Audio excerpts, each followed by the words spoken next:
কেন্দ্রে, যার যার এলাকার ভোট কেন্দ্রে ফজরের জামাত আদায় করবেন, ভোট কেন্দ্রের সামনে পারবেন। আমরা যদি ঘোষণা দেই তাহলে ঢাকা শহরে জামাতের প্রার্থী রাস্তায় নামতে পারবে না। ঢাকা ১৭ আসনে প্রতিদ্বন্দ্বিতা করছেন বিএনপি চেয়ারম্যান তারেক রহমান। সন্ধ্যায় ভাসানটেকে আয়োজিত নির্বাচনী সমাবেশে স্থানীয় কয়েকজন ভোটারকে তিনি মঞ্চে ডেকে নেন। তাদের কাছ থেকে এলাকার বিভিন্ন সমস্যা শোনেন। এখন আবদার ভাইয়া, যাদের যাদের জায়গা নির্যাতন হয়েছে তাদেরকে আপনি একটু সহযোগিতা করবেন। এরপরে বস্তি পুনর্বাসন সহ বিভিন্ন সমস্যা সমাধানের আশ্বাস দিয়ে তারেক রহমান বলেন, সমগ্র বাংলাদেশের মানুষ একটি ভালো পরিবর্তন চায়। প্রিয় ভাই বোনেরা, এখানে ফ্যামিলি কার্ডের কথা বলে গিয়েছে এক বোন। ফ্যামিলি কার্ডের বিষয়ে আমি আর বিস্তারিত গেলাম না। ফ্যামিলি কার্ড, এই যে এরকম একটি ফ্যামিলি কার্ড বাংলাদেশের প্রত্যেক মা বোনদের কাছে, মাদের কাছে আমরা পৌঁছে দিতে চাই। যেই নারীর সংসার আছে সেরকম একজন নারীর কাছে আমরা পৌঁছিতে চাই। আমরা একই সাথে এখানে বহু মানুষ আছেন, এই যে জুয়েল আসছিল, বোধহয় ভ্যান চালক, এরকম জুয়েলের মতন অনেক মানুষ আছে যাদের কিন্তু দেশগ্রামে, আপনারা যারা এখানে উপস্থিত আছেন, দেশগ্রামে জমি জমা আছে, চাষবাস কৃষির সাথে আপনারা জড়িত। হয় আপনারা নিজেরা কৃষি কাজ করেন অথবা কাউকে দিয়ে দিয়েছেন জমি বর্গা।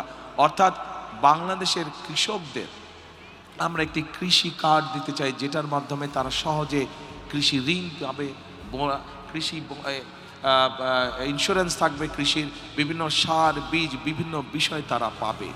পঞ্চগড়ে চিনিকল মাঠে জামায়াতে ইসলামের নির্বাচনী সমাবেশে দলটির আমির ডাক্তার শফিকুর রহমান বলেছেন, আমাদের কাছে কোনো কার্ড নেই, আপনারাই আমাদের কার্ড। আপনাদের বুকে আমরা ভালোবাসার কার্ড চাই। জনগণের ট্যাক্সের টাকায় আমরা পরের ধনে পোদ্দারি করব না। তিনি বলেন, কিছু রাজনৈতিক দল ৫ বছরে একবার মানুষের সামনে আসে, এরপর ৪.৫ বছরে তাদের হারিকেন জ্বালিয়েও খুঁজে পাওয়া যায় না। কেউ কেউ আবার বসন্তের কোকিলের মতো শুধু নির্বাচনের সময় হাজির হয়ে কুহু কুহু ডাক শুরু করে। ঢাকা ৬ আসনের বিএনপি মনোনীত প্রার্থী ইঞ্জিনিয়ার ইশরাক হোসেন বলেছেন, আমরা যদি ঘোষণা দেই তাহলে ঢাকা শহরে কোনো জামায়াত প্রার্থী রাস্তায় নামতে পারবে না। বেলা 11:30টার দিকে রাজধানীর বংশালের সুরিটোলা স্কুলের সামনে নির্বাচনী প্রচারণার সময় তিনি এ হুঁশিয়ারি দেন। ইশরাক বলেন, তারা কোথায় ছিল? তারা তো হঠাৎ করে বের হয়েছে ৫ তারিখের পরে, অগস্টের ২৪-এর পরে এই গুপ্ত বাহিনী তারা হঠাৎ করে উদয় হয়েছে বেশিরভাগই। এর আগে আমরা দেখেছি তারা ভোরবেলা ৬টার সময় যখন রাস্তাঘাটে জনগণ থাকতো না, তারা চুপ করে অন্ধকারে বের হইতো, মিছিল করে তারা চলে যেত। এই ছিল তাদের আন্দোলন সংগ্রাম। আমরা রাজপথে বুক ফুলিয়ে রক্ত দিয়েছি, আমরা গুলির মুখে দাঁড়িয়ে আমাদেরকে হত্যা করা হচ্ছে ১৭ বছর যাবৎ, গুম খুনের শিকার হয়েছি, আমরা কোনো সময় পিছু হটে যাই নাই। তাই এখন যেটা বলছে, তারাও জানে যে তাদের ঢাকা শহরের সবগুলার জামানত বাজেয়াপ্ত হওয়ার সমূহ সম্ভাবনা রয়েছে, এটা তারাও ভালোভাবে জানে। এটা কেবল তাদের নেতাকর্মীদের উৎসাহ জাগানোর জন্য তারা করছে। আর যদি তাদের অন্য কোনো চিন্তাভাবনা থেকে থাকে তাহলে বলে দেব যে ইলেকশনের অনেক আগেই আমরা তাদেরকে ক্লোজ করে ঢাকা থেকে বিতাড়িত করে দেবো, এটা আমি বলব। সকালে রাজধানীর ভাটারা এলাকায় নির্বাচনী প্রচারণাকালে 10 দলীয় জোট মনোনীত ঢাকা 11 আসনের প্রার্থী ও এনসিপির আহ্বায়ক নাহিদ ইসলাম বলেছেন, এবারের নির্বাচন কেবল সরকার পরিবর্তনের নয়, বরং ক্ষমতার কাঠামো সংস্কার এবং রাষ্ট্রকে নতুনভাবে গড়ে তোলার নির্বাচন। হুঁশিয়ারি দিয়ে তিনি বলেন, যারা ভোটকেন্দ্র দখলের পায়তারা করছেন তারা যেন সেই স্বপ্ন ভুলেও না দেখেন। আমরা প্রতিটি ভোটকেন্দ্র পাহারা দেব, বিজয় ছিনিয়ে নিয়ে বাড়ি ফিরব। আমরা বন্দুকের গুলি খেয়েও পিছু হটিনি, কেন্দ্র থেকেও পিছু হটব না। প্রধান উপদেষ্টার প্রেস সচিব শফিকুল আলম বলেছেন, মানুষ জানে হ্যাঁ ভোটের মাধ্যমে দেশে আর স্বৈরাচার, অনাচার ও অত্যাচার ফিরে আসবে না। নাগরিকের অধিকার সুরক্ষিত থাকবে এবং একটি ন্যায়ভিত্তিক শাসন ব্যবস্থা প্রতিষ্ঠিত হবে। শুক্রবার সকালে ঢাকার ধামরাই উপজেলার সানোরা ইউনিয়নের বাটুলিয়া এলাকায় বুচাই পাগলার মাজার পরিদর্শন শেষে এসব কথা বলেন তিনি। আমরা মনে করি যে হার ভোটের অলরেডি সারা বাংলাদেশে আমরা একটা জোয়ার দেখছি হা ভোটের জন্য। মানুষ জানে যে হা ভোটে দিলে, হা ভোটে যদি তারা সিল দেয় তো দেশে আর স্বৈরাচার ফিরবে না, দেশে অনাচার ফিরবে না, অত্যাচার ফিরবে না। দেশে যে আমার আপনার টাকা, আমি আপনি যে ব্যাংকে যে টাকাটা রাখি কেউ এসে এটা লুট করে নিয়ে যাবে না। আপনার আমার ছোট ভাই, বাবা মা, ভাই বোনদেরকে কেউ গুম করবে না। আমরা এমন একটা শাসন ব্যবস্থা পাবো যেটা মানুষের অধিকারকে অক্ষুণ্ণ রাখে, সমুন্নত রাখে। তো আমরা হা ভোটের কথা বলছি।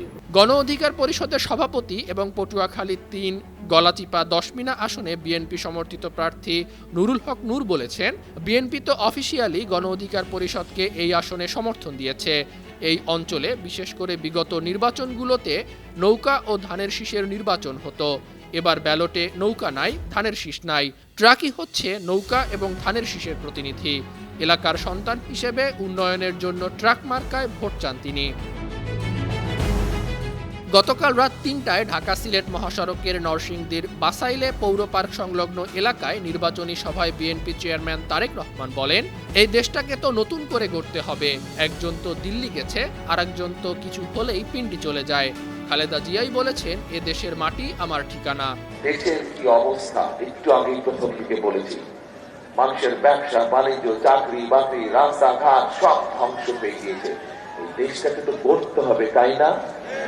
এই দেশকে তো গড়তে হবে। একজন তো দিল্লি ভেঙে গেছে, আবার আরেকজনের কিছু হলেই পিন্ডি ভেঙে যায়, পিন্ডি চলে যায়। খালেদা জিয়া কোথাও গেছিল আপনাদের ছেড়া? খালেদা জিয়া কোথায় যায়নি। খালেদা জিয়া একটাই কথা বলছে, আমার যা কিছু হয় আমার কোথাও ঠিকানা নেই, এই দেশের মাটি আমার ঠিকানা। দেশের মানুষকে রেখে আমি কোথাও যাব না। খালেদা জিয়া কোথাও যায় নাই আপনাদেরকে রেখে। ব্রাহ্মণবাড়িয়ায় আরেক নির্বাচনী জনসভায় তারেক রহমান বলেন, যার যার এলাকায় ভোট কেন্দ্রের সামনে ফজরের নামাজ আদায় করবেন। ভোট তো দিবেন 12 তারিখে, দিবেন না? কখন যাবেন ভোট দিতে? হ্যাঁ, সকালে গেলে হবে না। সব ভোট কেন্দ্রে, যার যার এলাকার ভোট কেন্দ্রে ফজরের জামাত আদায় করবেন ভোট কেন্দ্রের সামনে। পারবেন? তাহাজ্জুদের সময় উঠতে হবে, এইবার পারবেন? সিলেট সহ ৭ জেলায় নির্বাচনী জনসভা শেষ করে ভোরে ঢাকা ফেরেন তারেক রহমান। নিউজ ডেস্ক, বান্ন টিভি।